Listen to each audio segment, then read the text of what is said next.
Good evening everybody. तो हमारे जो रिमेनिंग करंट अफेयर्स थे यहाँ पे जुलाई के, वो आज हम यहाँ पे कंप्लीट करेंगे। एंड बाय कंप्लीटिंग और बाय सीइंग दिस वीडियो, हमारे जुलाई मंथ के जो करंट अफेयर्स है सारे with respect to the UPSC and the UPPCS exam, वो हमारे यहाँ पे कवर हो जाएंगे। So without wasting time any more, today also we are starting with the top most 5 current affairs जो बहुत ज्यादा रेलिवेंट है एग्जाम पॉइंट ऑफ व्यू से, उसको यहाँ पे स्टार्ट कर रहे हैं। So starting with the first question that is about consider the following statement regarding the Anil fuel. ये अनिल फ्यूल है क्या होता है, क्या नहीं होता है, वो हम यहाँ पे देख रहे हैं। The first statement, it is patented thorium based nuclear fuel है ये, जो कि आपका डिजाइन करा गया है exclusively as a drop in fuel for your light water reactors. This is the first statement. Second is, it is the blend of the thorium and the high assay low enriched uranium का ये blend है basically. तो आपको बताना है इन दोनों statements में से which of the following statement are correct. तो मैं आपको हर वीडियो में ये चीज बोलती हूँ कि आपको करेक्ट और इनकरेक्ट का आपको बहुत ज्यादा ध्यान रखना है एग्जाम में, कि वो करेक्ट पूछ रखा है या फिर इनकरेक्ट पूछ रखा है, ठीक है। उसके बाद ही आपको अपना आंसर क्या है मार्क करना है। तो दीज आर योर ऑप्शन है ये आपके यहाँ पे कि statement 1, statement 2, both 1 and 2 and neither 1 and 2। तो अब आप एक बताओ कि भाई अनिल फ्यूल के बारे में आप क्या जानते हो, क्या समझते हो, वो अगर आपकी थोड़ी बहुत अंडरस्टैंडिंग है तो वो आप ये वहां पे बताओ। तो देखो, अगर मैं आपसे बताऊं कि जो अनिल फ्यूल है, yes this is very much true, statement 2 बिल्कुल ठीक है कि ये ब्लेंड है आपका थोरियम का एंड HALEU का। Now what is the full form of this? This is your high assay low enriched uranium. So basically it is your blend of thorium और थोड़ा सा एनरिच्ड यूरेनियम, ठीक है। इसका एक क्या है, मिक्सचर है। नाउ सेकेंड थिंग कि ये यस इसको ड्रॉप इन फ्यूल भी बोलते हैं, but it is not design for your low water reactors, no, but it is design for your pressurised heavy water reactors के लिए आपका डिजाइन कर रखा है, ठीक है। सो इस हिसाब से आपका statement number 2 is the only right answer. तो आंसर हो गया इसमें answer number B. And yes इसमें थोड़ी बहुत आपकी मिनिमल मॉडिफिकेशन की यहाँ पे रिक्वायरमेंट होती है for the existing pressurise heavy water reactors के लिए। एंड अगर आप यहाँ पे थोरियम की बात करते हैं तो इंडिया में थोरियम को बेसिकली हम कहाँ से एक्सट्रैक्ट करते हैं? That we extract it from the monazite sand से हम इसको क्या करते हैं, एक्सट्रैक्ट करते हैं। So these are the small fact जो हमें यहाँ पे पता होने चाहिए। Coming to the second question that is about the disease cyclosporiasis. Okay, so with reference to this disease, you have to consider the following statement. पहली statement क्या है? That it is a gastrointestinal disease है ये आपकी, which is basically caused by the microscopic bacteria. Okay. Second statement, ये जो infection होता है, this is highly contagious and it spreads directly from person to person. Okay. आप ये देखो कि स्टेटमेंट में किस तरीके से फ्रेम करके लाई हूं, ये भी मैंने वैसे फ्रेम करी है जो एक जैसे ये आपकी यूपीएससी एग्जाम में आती है। ओके, तो आपको इन क्लासेस को लाइटली बिल्कुल भी नहीं लेना है। अगर आपके पास इस टॉपिक के रिलेटेड नोट्स हैं तो इट्स वेरी गुड, नहीं है तो आप इनके नोट्स बना लो, और है अगर ये पॉइंट्स आपके नोट्स में नहीं है तो आप इनको ऐड कर लो। ऐसे इस तरीके से एग्जाम में चीजें पूछी जाती हैं। तो इसमें से भी आपको बताना है कि कौन से स्टेटमेंट्स आपके यहाँ पे करेक्ट है। And you can see the option statement number 1, 2, both 1 and 2 and this. तो अब हम यहाँ पे देखेंगे इस डिजीज के बारे में, that is you can say काइक्लोपोरा काइटेनेसिस, ठीक है। ये एक आपकी बैक्टीरियल डिजीज नहीं है, but this is a parasitic disease. तो ये आपकी माइक्रोस्कोपिक पैरासाइट के द्वारा ये डिजीज आपकी कॉज करी जाती है। सबसे पहले तो ये डिजीज होती कैसी है, जो अगर आप फेमिलियर होते हो with the contaminated food and water, उससे ये डिजीज आपकी यहाँ पे फैलेगी। और जो रूट होता है जिससे ये डिजीज फैल रही है, that is your phyco oral route के थ्रू ये डिजीज फैलती है। एंड बेसिकली ये जो इन्फेक्शन होता है, दिस इज गैस्ट्रोइंटेस्टिनल इन्फेक्शन होता है, यहाँ पे आपको इलनेस होती है। Okay, and it does not spread from person to person. ये नहीं है कि एक इंसान की होगी तो उसके थ्रू आपको दूसरे इंसान की भी हो जाएगी, नहीं, बट इट विल बी आपको तभी होगी, ये उस पर्सन को ये डिजीज होगी those who come in contact with the contaminated food and water. अब इसके ट्रीटमेंट की बात करेंगे, क्या इसका ट्रीटमेंट अवेलेबल है या नहीं है? दैट यस इसका ट्रीटमेंट यहाँ पे अवेलेबल है, और इसमें एक आपकी यहाँ पे वैक्सीन दी जाती है, दैट इज TMP-SMX। आपका ये भी आ सकता है that recently this is the term which is seen in news, और वो टर्म इनवर्टेड कोमा में आपको दे देंगे। TMP-SMX ये क्या है ये बताओ आप, ठीक है, आया आपको समझ में?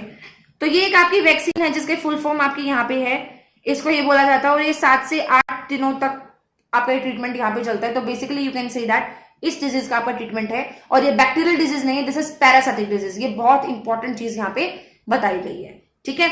Coming to the third question, that is about consider the following statement regarding the India's hydrogen train, that is the H train. ये बहुत न्यूज में ये चीज चल रही थी आपकी हाइड्रोजन ट्रेन की, तो वो आपकी यहाँ पे है। फर्स्ट स्टेटमेंट, इंडियाज की ये फर्स्ट हाइड्रोजन पावर ट्रेन है जिसका रूट है, ये प्लान करा गया है between the Jind and Sonipat which is basically the Haryana. Second is, ये जो टेक्नोलॉजी जो आपके हाइड्रोजन ट्रेन में जो टेक्नोलॉजी यूज करी गई है, ये टेक्नोलॉजी एमिट करती है zero carbon dioxide with water vapour as being the only by product. सिर्फ वाटर वेपर ही आपका बाय प्रोडक्ट आता है इसमें और कुछ नहीं। तो आपको ये बताना है कि इसमें से कौन से स्टेटमेंट्स आपकी क्या है, करेक्ट है। ओके, सो अब हम यहाँ पे देखेंगे दैट यस, इसकी दोनों स्टेटमेंट्स ही आपकी यहाँ पे बिल्कुल सही हैं कि ये जो रूट है ये जींद और सोनीपत के बीच में कवर करा जाएगा, जो कि 2 घंटे का होगा, और ये कितना डिस्टेंस कवर करेंगे, 89 किलोमीटर आपका डिस्टेंस यहाँ पे क्या होगा, कवर करवाया जाएगा। इसमें जो टेक्नोलॉजी यहाँ पे यूज हुई है वो यही है, हाइड्रोजन फ्यूल सेल की टेक्नोलॉजी यूज करी गई है, and it produces the electricity on body produce करते हैं। And yes, this is also very correct कि ये 0 CO2 एमिट करेंगे, और सिर्फ बाय प्रोडक्ट होगा सिर्फ एक चीज, that is a water vapour. तो ओनली को समझ के आपको ये नहीं कि स्टेटमेंट आपको रॉन्ग कर देनी है। ओके, जैसे यहाँ पे आप देखोगे क्वेश्चन नंबर जो स्टेटमेंट आपकी जो 2 है उसमें देखो आपका ओनली यूज हुआ है, तो ओनली को देख के आपको ये नहीं कि भाई ये बहुत एक्सट्रीम वर्ड है तो इसको कट करो, नहीं।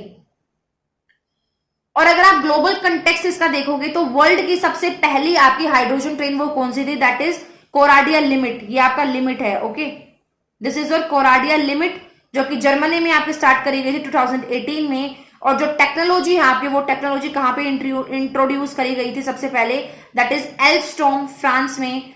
हाइड्रोजन ट्रेन की टेक्नोलॉजी आपकी इंट्रोड्यूस करी गई थी बर्लिन में इन 2016। तो पहली ट्रेन कहां चली थी, वो आपकी कहां चली थी, जर्मनी में, दैट इज कोराडिया लिमिट के नाम से है। Okay, fourth question, that is with reference to the index of core industries consider the following statement. Very much important है भाई कोर इंडस्ट्रीज का आपका, ठीक है। फर्स्ट स्टेटमेंट, ये जो इंडेक्स है आपका ये पब्लिश करा जाता है नीति आयोग के द्वारा। Second statement, with the recent addition of the iron core as the core industries, this index now tracks the 9 core industries. तो इसमें भी आपको यहाँ पे बताना है कि कौन से स्टेटमेंट्स आपके यहाँ पे करेक्ट है। तो अभी एक बहुत मेजर चेंज हुआ है इस इंडेक्स ऑफ कोर इंडस्ट्रीज में, उसका आपको यहाँ पे बहुत ध्यान रखना है। एक तो सबसे पहले बेस ईयर, जो बेस ईयर आपका सबसे पहले 2011-12 आपका यहाँ पे होता था, वो चेंज करके अब न्यू बेस ईयर कर दिया, दैट इज 2022 to 23। और ये जो इंडेक्स है it is published by your office of economic adviser under the department of PIIT, ठीक है। नीति आयोग इसको यहाँ पे पब्लिश नहीं करता है, कौन सा आपका डिपार्टमेंट करेगा, ऑफिस ऑफ इकोनॉमिक एडवाइजर इसको क्या है, पब्लिश करते हैं। अब ये 9 कोर इंडस्ट्रीज हैं जिसकी आपकी यहाँ पे न्यू टॉप मोस्ट रेटिंग आपकी यहाँ पे बताई गई कि सबसे पहले आपका इलेक्ट्रिसिटी है जो इतना कंट्रीब्यूट करता है, that is 30.9।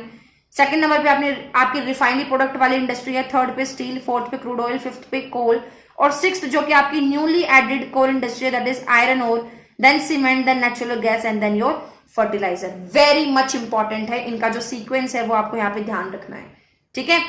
Last question of the today's class, that consider the following statement regarding the Kusha missile system के बारे में आपको बताना है। फर्स्ट स्टेटमेंट की आपकी long range surface to air missile है जो कि DRDO ने डेवलप करी है। सेकेंड थिंग की यूटिलाइज करते हैं सिंगल लेयर इंटरसेप्टर मैकेनिज्म को यूटिलाइज करते हैं जिसकी मैक्सिमम रेंज है 150 किलोमीटर।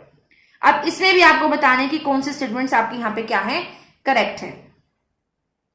तो इसके बारे में बात करेंगे हम, तो yes that this is a long range surface to air missile है और ये आपकी किसने डेवलप करी है, DRDO ने, this is very much correct. But इसका आपका सिंगल इंटरसेप्टर मिसाइल सिस्टम नहीं है, it has 3 layers of interceptor system, जिसमें जो फर्स्ट लेयर है आपकी उसकी जो रेंज होगी that is 150 kilometre.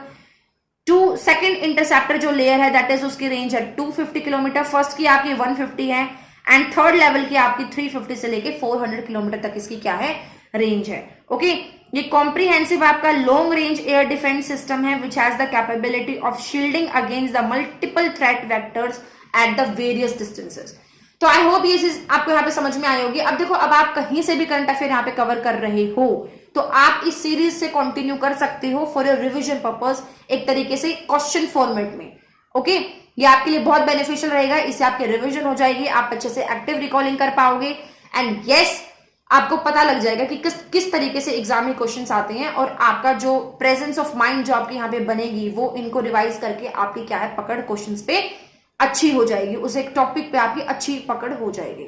Okay so इस हिसाब से अब हमारे यहाँ पे जुलाई के करंट अफेयर्स यहाँ पे कंप्लीट होते हैं and I will be coming with weekly basis पे मैं करंट अफेयर कवर करूंगी, जो मोस्ट इंपॉर्टेंट होंगे वो ही सिर्फ एमसीक्यू फॉर्मेट में। If you are liking this videos then please like share and subscribe to the channel. Thank you everybody for watching.